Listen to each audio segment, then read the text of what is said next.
Audio 3 book का नाम अज्ञान ही धर्म क्षेत्र की विकृतियों का कारण। उल्लेखनीय है कि धर्म के अनुशीलन के लिए बुद्धि तथा मेधा को भी आवश्यक माना गया है, क्योंकि इनके अभाव में धर्म को मात्र कर्म कांडों का समुच्चय समझ लिया जाता है। धर्म के स्वरूप और धर्माचरण की परिणति के तथ्यों को समझ लेने से यह स्पष्ट हो जाता है कि धर्म एक शाश्वत सत्ता तथा विश्व का प्राण है। इसे समस्त संसार को परिचालित करने वाला सिद्धांतों का ऐसा समुच्चय समझा जा सकता है जिसमें प्राणी मात्र का कल्याण सन्निहित है। बौद्ध भिक्षुक यू तिथिल ने भी धर्म की व्याख्या इस ढंग से की है। वे अपनी पुस्तक द पाथ ऑफ बुद्धा में लिखते हैं, सूर्य, चंद्र, पुष्प, पवन, पर्वत, सरिता, पावक, अन्न सभी अपना अपना धन निभा रहे हैं। इसीलिए जीवन चल रहा है तथा जगत स्थित है। जिस दिन सूर्य अपना कार्य ना करेगा, अग्नि अपना दाहक धर्म खो देगी, उस दिन विश्व का अस्तित्व समाप्त हो जाएगा। मनुष्य जीवन में धर्म का अवतरण भी इसी प्रकार होना चाहिए, जो समस्त विश्व को अपने भीतर समाहित कर ले। दुर्भाग्यवश समाज में बहुतायत उन व्यक्तियों की ही है जो धर्म के वास्तविक स्वरूप और लक्ष्य से अपरिचित हैं। संप्रदाय रूपी कलेवरों को ही धर्म का यथार्थ स्वरूप समझते हैं। फलतः वे जिन क्रिया कृत्यों को ग्रहण करते हैं उन्हीं तक सीमित रह जाते हैं। रूढ़िग्रस्त होकर धर्म लक्ष्य से भटक जाते हैं। कभी कभी धर्म संप्रदायों को लेकर जो मतभेद होते अथवा संघर्ष उठाते हैं, यदि उनकी मीमांसा विवेकपूर्ण ढंग से करें तो मालूम होगा कि वे झगड़े रूढ़िग्रस्तता के कारण उत्पन्न होते हैं तथा उसी ढंग के झगड़े होते हैं जिस ढंग के झगड़े जमीन जायदाद अथवा किसी भौतिक कारणों को लेकर होते हैं। फर्क मात्र इतना होता है कि संपत्ति सामान्य तथा व्यक्तिगत दायरे तक परिसीमित रहती है, जबकि सांप्रदायिक भावना एक बड़े वर्ग को अपनी चपेट में ले लेती है। इसलिए पूरा वर्ग ही आवेश में सांप्रदायिक रूढ़ियों के परिपालन को धर्म कर्तव्य समझता और तदनुरूप व्यवहार करता है। ऐसी स्थिति में तथाकथित धर्म संप्रदायों के झगड़े वस्तुतः धर्म के झगड़े नहीं होते, अदूरदर्शी सांप्रदायिकता के होते हैं, जिसे देखकर ही उन निरंकुश बुद्धिजीवियों को आक्षेप करने का अवसर मिल जाता है, जो धर्म का वास्तविक अर्थ नहीं समझते। सच तो यह है कि मानव जीवन की समस्त बुराइयों की जड़ में मनुष्य की विवेकहीनता ही काम करती है। धर्म इस विवेकहीनता को भस्मीभूत करना चाहता है तथा मनुष्य को गगन की तरह अनंत तथा उदार बनना चाहता है। पर यह सभी संभव तब है जब धर्म के प्राण तत्व का अवलंबन लिया जाए तथा सांप्रदायिकता की संकीर्णता से निकला जाए। संप्रदाय की उपयोगिता को एक सीमा तक स्वीकार करते हुए स्वामी विवेकानंद ने एक बार कहा था कि जब तक हम एकांतिक एवं धर्म साधना के मार्ग से पतित नहीं होते, तब तक सभी मत और संप्रदाय हमारे अपने हैं और सभी भव्य हैं। वे सभी मनुष्यों को धर्मानुमुख करने में सहायक हैं और यह भी नहीं भूलना चाहिए कि वे ही सब कुछ हैं। उनकी सीमाओं का अतिक्रमण करना होगा, उसके ऊपर उठना होगा। किसी संप्रदाय की छाया में पैदा होना अच्छा तो है, पर उसकी सीमाओं में ही मर जाना बहुत बुरा है। हमें या तो संप्रदाय को इतना विस्तृत बनाना होगा कि उसकी परिधि में समस्त संसार आ जाए। यदि ऐसा संभव नहीं होता तो स्वयं को सांप्रदायिक संकीर्णता की सीमा से बाहर निकालना होगा। मानव जाति का कल्याण धर्म के प्राण तत्व के अवलंबन से ही संभव है। पिछला अनुभव यह बताता है कि धर्म की उदार और व्यापक भावना की तुलना में सांप्रदायिक भावना को अतिशय महत्व मिलता रहा है। शास्त्रों के सम्मुख ईश्वर को भी गौण माना जाता रहा है। धर्म के शाश्वत लक्ष्य को भूल जाने अथवा अपेक्षा करने के कारण ही समय समय पर सांप्रदायिक संघर्ष उभरते रहे हैं। वोल्टेयर ने थीस्ट आस्तिक नामक एक निबंध में महत्वपूर्ण बात लिखी है जो धर्म के स्वरूप पर और भी अच्छी तरह प्रकाश डालती है।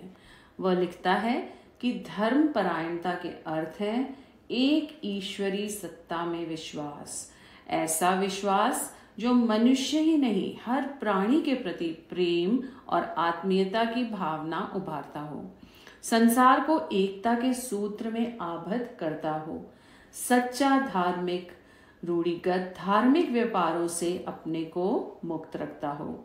वह एक ऐसी अव्यक्त भाषा बोलता है जिसे दुनिया का हर आदमी समझ सकता है। यह वाणी उसके अंतःकरण से भाव संवेदनाओं के रूप में प्रस्फुटित होती है। विश्व उसका परिवार और प्रत्येक मनुष्य उसका अपना बंधु होता है।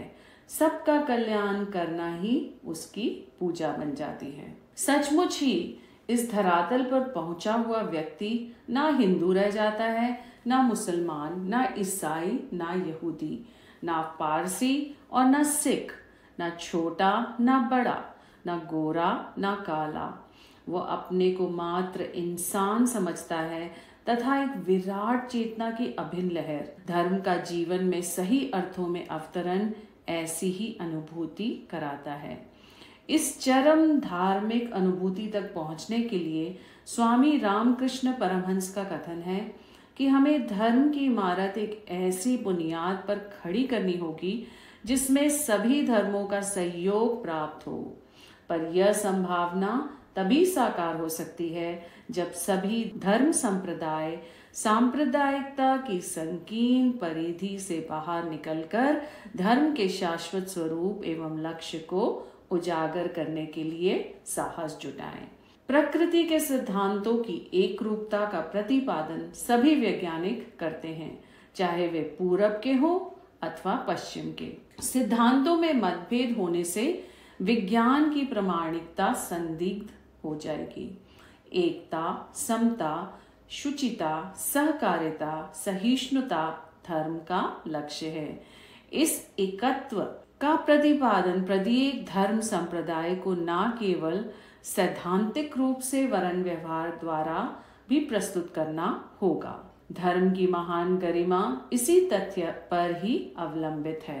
विघटन एवं विनाश के कगार पर खड़ी मानव जाति को आज धर्म की अत्यधिक आवश्यकता है।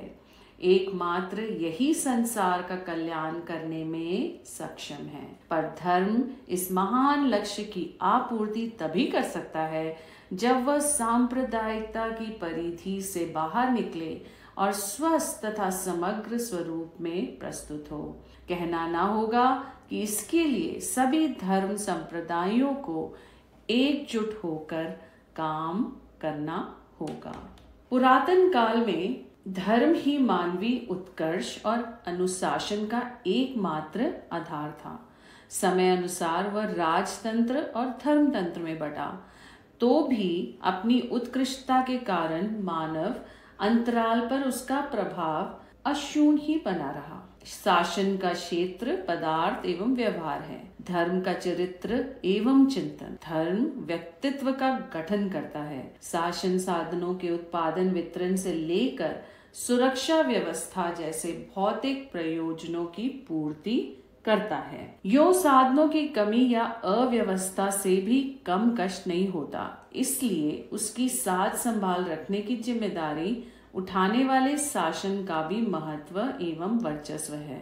अर्थ और दंड की शक्ति उसके हाथ में रहने से आकर्षण एवं भय के आधार पर उसका लोहा भी माना जाता है। इतने पर भी धर्म की गरिमा, उपयोगिता एवं स्थिति में कोई अंतर नहीं आता।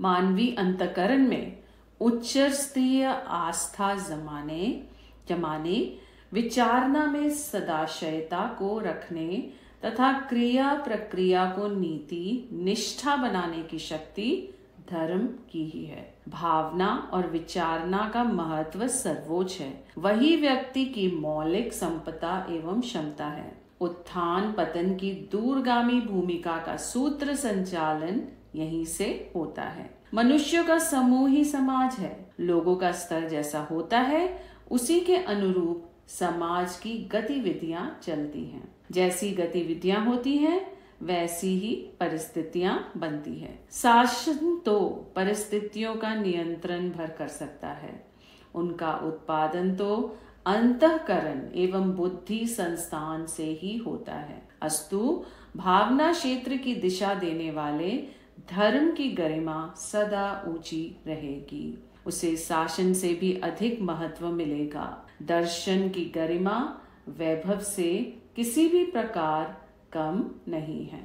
शासन के पास साधन कितने ही अधिक हो, उसकी सफलता भी सदा ईमानदारी कर्मचारियों एवं नीति निष्ठ प्रजाजनों पर टिकी हुई। यदि कर्मचारी भ्रष्ट हो तो असीम साधनों के रहते हुए भी पतन पराभव का मुख देखना पड़ेगा। इसी प्रकार प्रजाजन यदि दुष्टता पर उतारू हो चले तो फिर उन्हें नियंत्रित करने में पुलिस की शक्ति क्या काम करेगी। फिर वे लोग भी तो भ्रष्ट जनता से ही निकल कर आए होंगे। उनका अंतरंग नीति भ्रष्ट के साथ साझेदारी कर ले तो फिर न्याय नियंत्रण की विकास उत्थान की योजना एक कोने में रख जाएंगे। शासन को श्रेय देने वाली सफलताएं शस्त्रों पर वैभव विस्तार पर टिकी हुई नहीं है, वरन नीतिनिष्ठ कर्तव्य परायण प्रजाजनों पर निर्भर है। कहना न होगा